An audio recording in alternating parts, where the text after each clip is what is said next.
Well, League members, we have come to the end of a very intense, very exciting playoff race and an end to our fantasy regular season.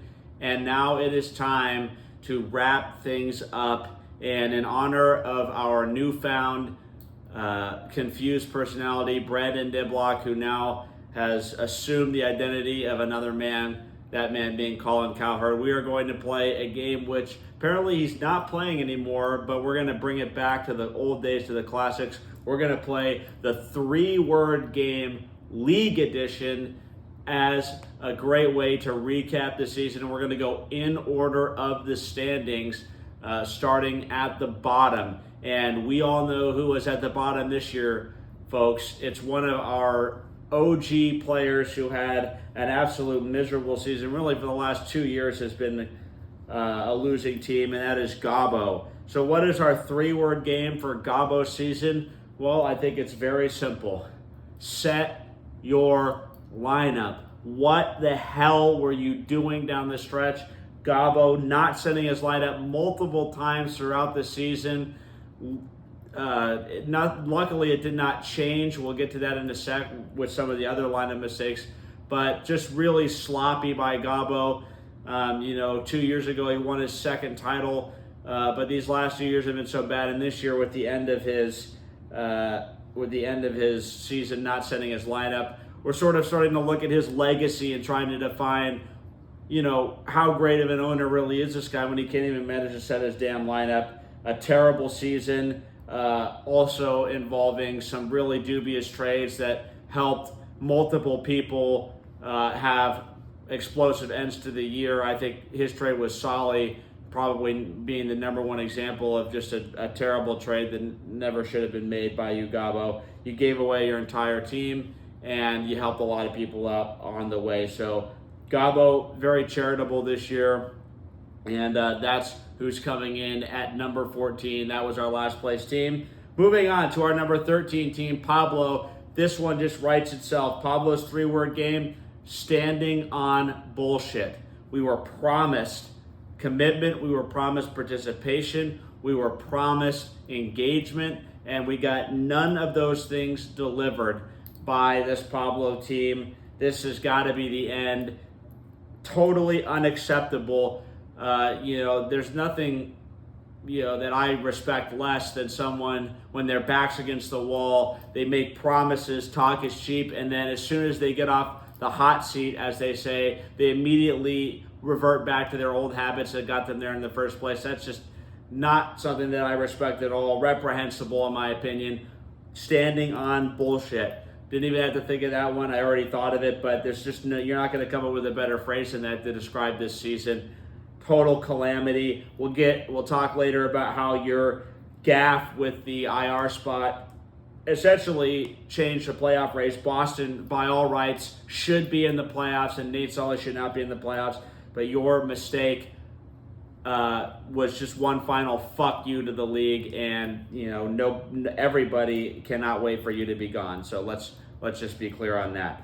Moving on to number 12. This is a shocker. This was the number one team coming into the year in my power rankings, finishing in the 12th spot, and just a utterly horrendous season by this team. Brandon Diblock. And the three-word game for him, can't beat Boston. I don't think anything sums up his season more than the fact that he got a chance to play Boston twice, a team that he's never lost to coming into this year. And he goes 0-2. That just underscores what a disaster this season was. Multiple bad draft picks, one bad injury, and a couple other factors just totally sunk this Brandon Diblock team. And to be honest, the player he's criticized most on his team was Brock Purdy. It's probably his best player.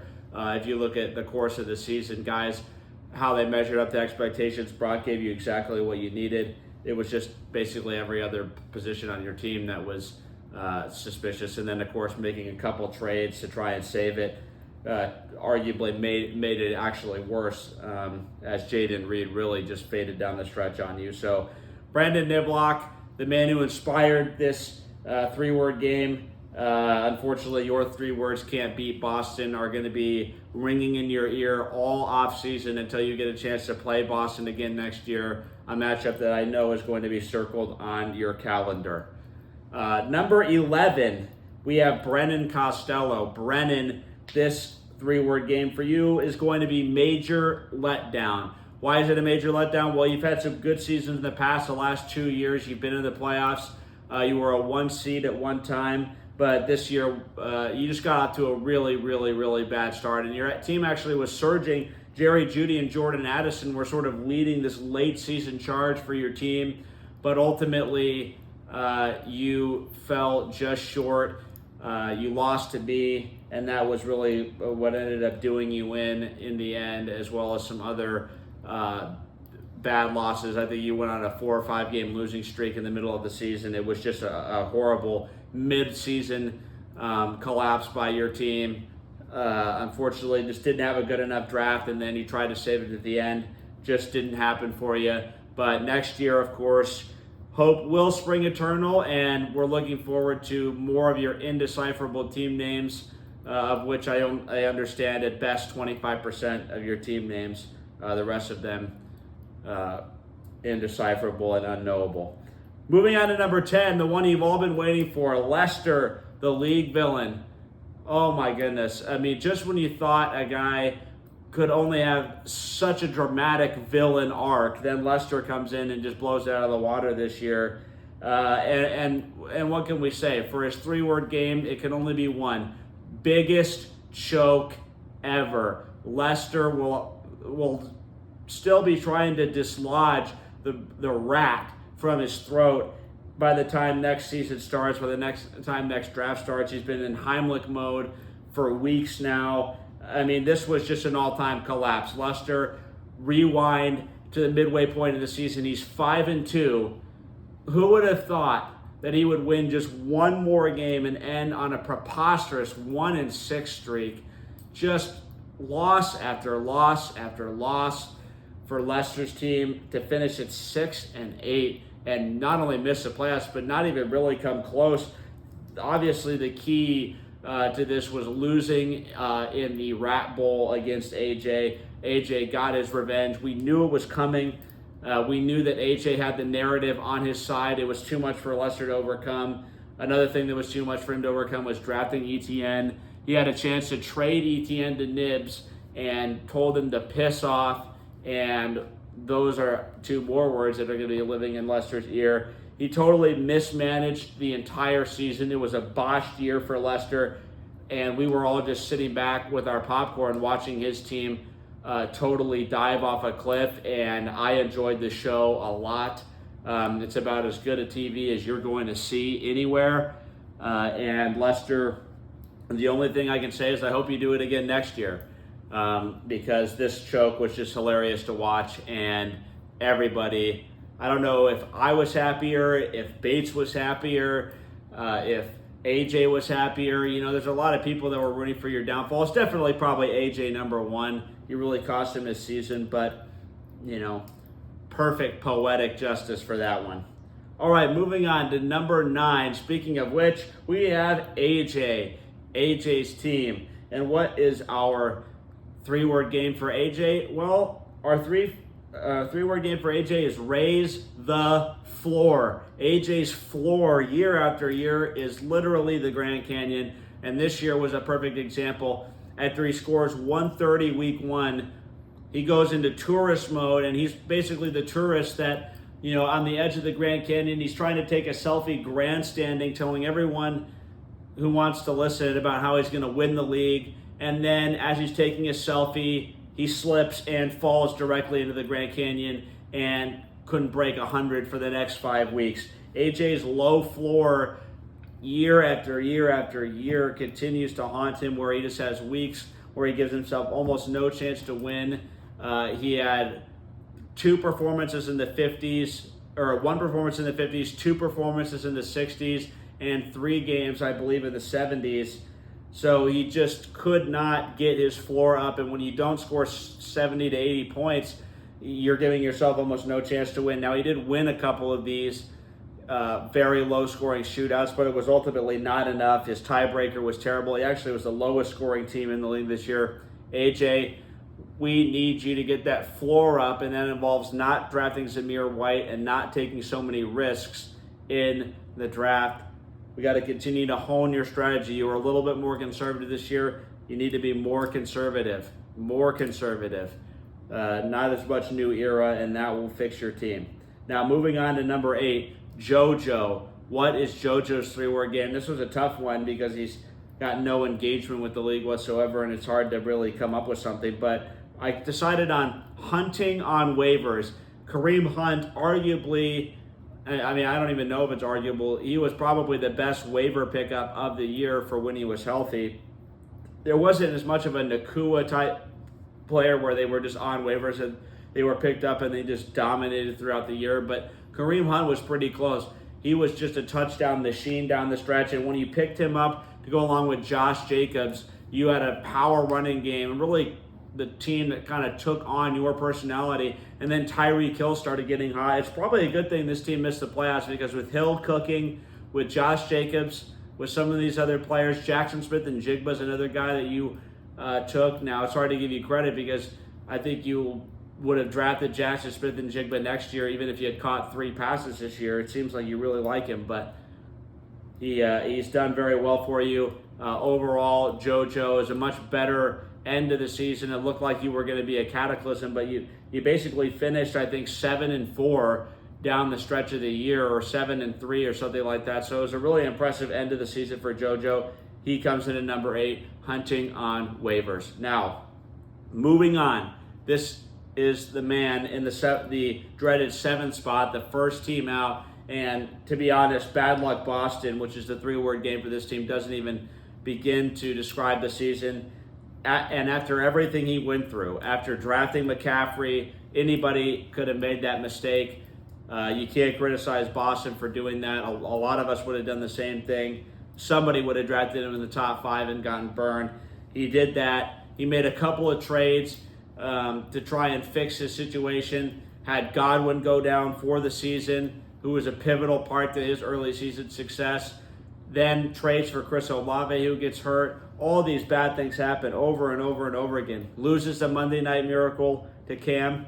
And then all this happens, and yet he still manages to have a late season charge. Really came on at the end of the year, and what happens? He gets eliminated from the playoffs because back in that fateful matchup between Pablo and Solly, Pablo doesn't activate Hawkinson. If Solly loses that game, Boston suddenly sneaks in as the 7th seed, as the 6th seed at 7-7 with the highest points scored of the 7-7 teams. By all rights, I should be playing Boston in the playoffs this week, and I honestly can't even say that would be easier than playing Solly.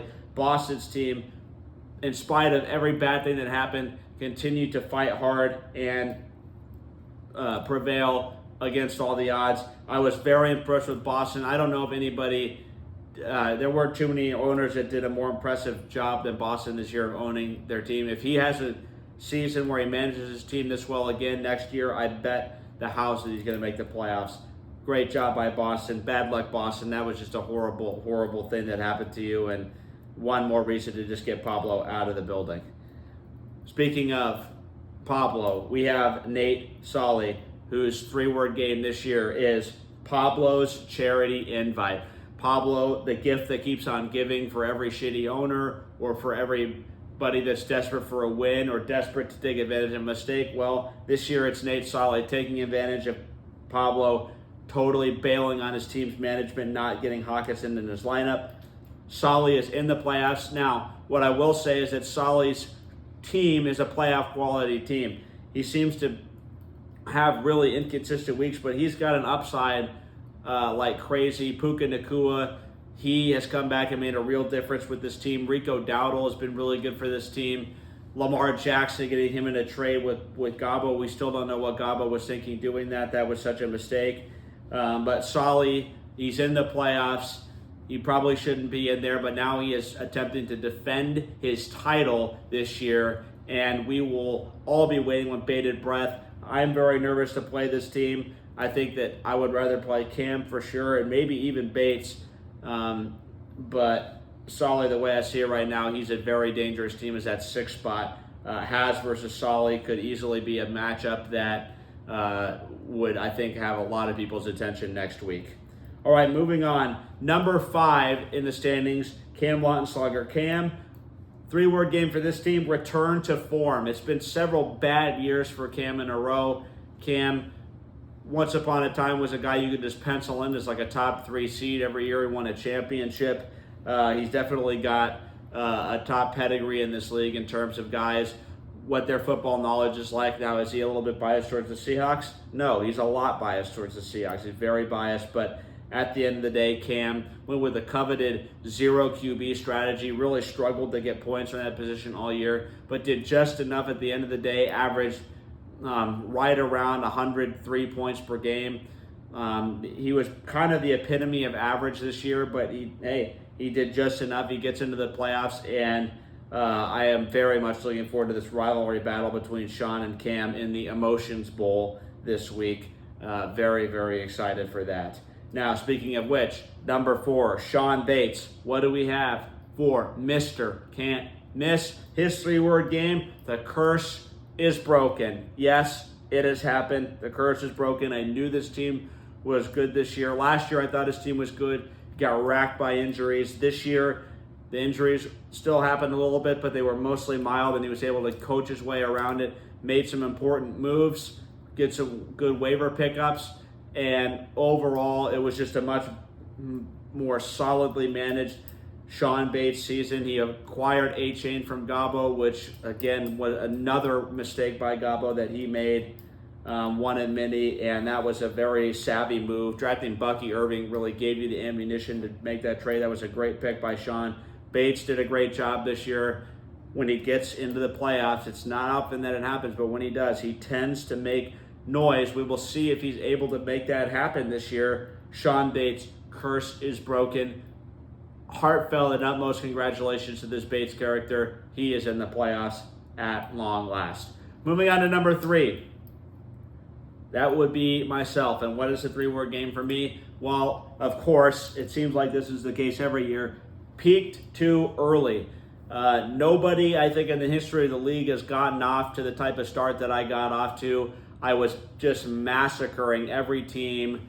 I think I was outscored by a total of 3 people total in the first 4 weeks of the season, just on a week-to-week basis. I was averaging, I think, over 130 points per game by the end of week 7.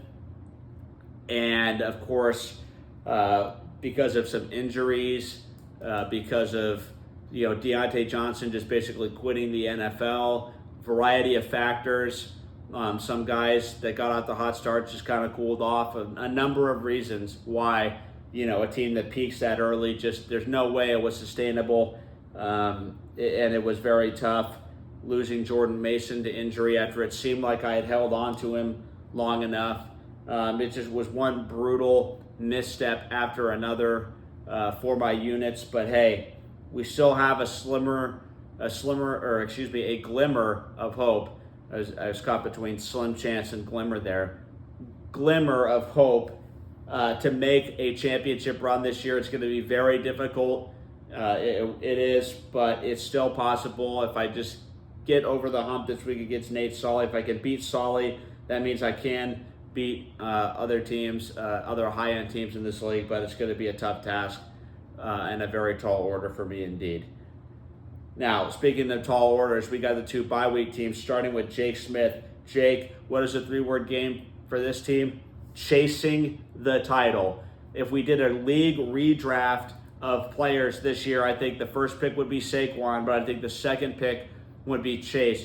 2 guys that were mid-first rounders that have totally taken over the league. I was a little bit lower on Chase this year, to be honest. I was totally wrong on that. It was a reason why I underrated this Jake Smith team in the offseason. Jamar Chase has just been unbelievable this year, and it would be one thing if Jake didn't have several other very good players on his team, but he also does. Terry McLaurin is good. He's got Tracy and Tony Pollard, who are very serviceable running back options for his team.